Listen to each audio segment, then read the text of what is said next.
জয় রাম, জয় গুরু, জয় সত্যনারায়ণ। নমস্কার, গল্প কথায় রাম ঠাকুর চ্যানেলে সব বন্ধুদের স্বাগতম। বন্ধুরা, আজ আমি স্বর্গীয় ডক্টর প্রভাতচন্দ্র চক্রবর্তীর প্রথম ঠাকুর দর্শন লাভ ও কিছু লীলাকথা সম্পর্কে যে গল্পটি আপনাদেরকে শুনিয়েছিলাম তার তৃতীয় পর্ব আমি এখন আপনাদেরকে শোনাচ্ছি। দ্বিতীয় পর্বের পর স্থিরভাবেই ঠাকুর মহাশয় সব শুনছিলেন। প্রশ্ন শেষে তিনি বললেন, সকলেই ভ্রান্ত। ঘণ্টাখানেক ঠাকুর মহাশয় স্বর্ণকণ্ঠে প্রশ্নের সব উত্তরেই দিলেন।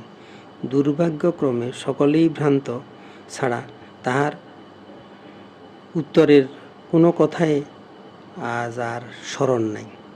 মন্ত্রমুগ্ধের মতো প্রভাতচন্দ্র ঠাকুর মহাশয়ের কথা শুনছিলেন। তার আলোচনা যখন শেষ হলো তখন প্রভাতচন্দ্র তৃপ্ত চিত্তে ঠাকুর মহাশয়ের চরণ দুখানে জড়িয়ে ধরলেন। এই সময় একটি মহিলা সামনে এসে বড় একটি ডিশে গরম কুচো নিমকি ও এক কাপ চা প্রভাতচন্দ্রের সামনে রাখলেন। ঠাকুর মহাশয় বললেন, আপনি খান। প্রভাতচন্দ্র ইতস্তত করছিলেন, কারণ তিনি সম্পূর্ণ অপরিচিতের গৃহে এসেছেন। এই গৃহে কোনো পুরুষের দেখা এ পর্যন্ত তিনি পাননি। দ্বীপ্রহরে এসে নিশ্চয় তিনি এদের বিশ্রাম বিঘ্নিত করেছেন। তার উপর আবার উৎপাত করছেন জলযোগের আয়োজন করতে। ঠাকুর মহাশয় পুনরায় বললেন, সেই সকালে তো খাইয়ে আসছেন, তারপর তো আর কিছু মুখে দেন নাই। এখন তো ক্ষুধা লাগছে। মা যা করছেন তা খান। বিনা দ্বিধায় কুচো নিমকি আর চা প্রসন্ন হয়ে গ্রহণ করলেন প্রভাতচন্দ্র। বিদায় নেবার সময় জিজ্ঞাসা করলেন, আগামীকাল তাকে এখানে কি পাওয়া যাবে?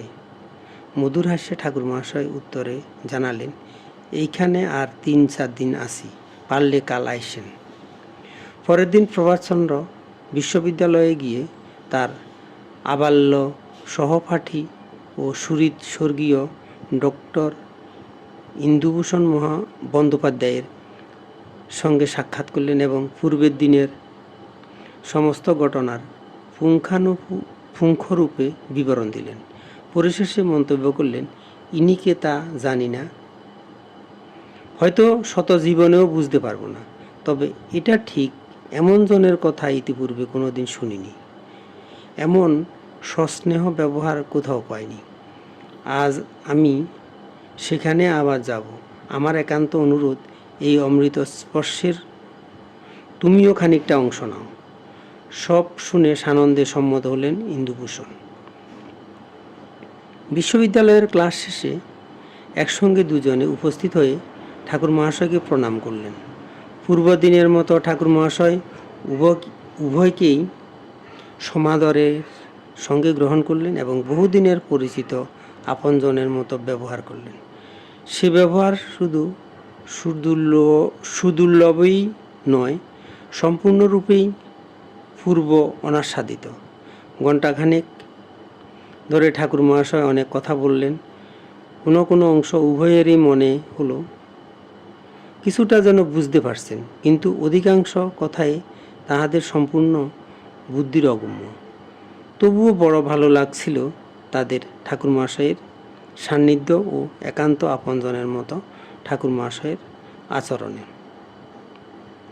তাদের মুখে কিছু দেওয়ার জন্য ঠাকুর মহাশয় বারবার বাড়ির ভিতর যাচ্ছেন এবং মেয়েদের তাগিদ দিচ্ছেন। বাড়িতে কুলগুরু এসে সপরিবারে শিষ্যের এমন তৎপরতা দেখা যায়।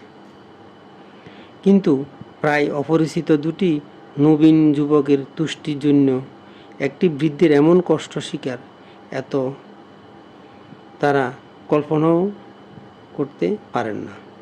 ঠাকুর মহাশয়কে প্রতিনিবৃত্ত করার জন্য উভয়ে অনেক প্রয়াস পেয়েছিলেন, কিন্তু তাদের কথায় তিনি কর্ণপাতও করলেন না। তাদের কিছু খাইয়ে তবে তিনি স্বস্তি বোধ করলেন এবং সেদিনের মতো দুজনকে বিদায় দিলেন। সন্ধ্যা তখন অতিক্রান্ত। তৃতীয় পর্ব এখানে শেষ করলাম। বন্ধুরা, আগামী দিন আবার চতুর্থ পর্ব নিয়ে আপনাদের সাথে থাকব। এখন আমি শ্রী শ্রী ঠাকুরের বেদবাণী থেকে একটি বাণী পাঠ করে আপনাদেরকে শোনাচ্ছি। ঠাকুর বলেছেন, এই সংসার মায়ামুগ্ধ বশত বাসনা জালে চরাচর ঘুরিয়া বেড়াইতে হয়। প্রয়োজন বিষয় জানিতে না দিয়া কেবল অনিত্য অভাবেরই সৃষ্টি করিয়া ফেলে। মনে যাহা ভালো বোধ করে তাহাই করিয়া থাকে। তজ্জন্য হিতাহিত বর্জিত হইয়া কেবল বাসনায় বদ্ধ হয়। সংসার ক্ষয় যায় না, কেবল জন্ম মৃত্যু দণ্ড লাভ করে। বেদবাণী 2। বন্ধুরা, আজ এই পর্যন্তই। আগামী দিন আবার শ্রী শ্রী ঠাকুর সম্পর্কে গল্প বাণী নিয়ে আপনাদের সাথে থাকব। বন্ধুরা, চ্যানেলটি যদি আপনাদের ভালো লেগে থাকে তাহলে সাবস্ক্রাইব করে পাশে থাকবেন। আর নতুন বন্ধু হলে প্লিজ সাবস্ক্রাইব করতে ভুলবেন না। আর ঠাকুরের শ্রী শ্রী ঠাকুরের কৃপা প্রাপ্ত হওয়ার জন্য লাইক, শেয়ার, কমেন্ট করবেন। ধন্যবাদ, ভালো থাকবেন। জয় গোবিন্দ, গুরু কৃপায় কেবল।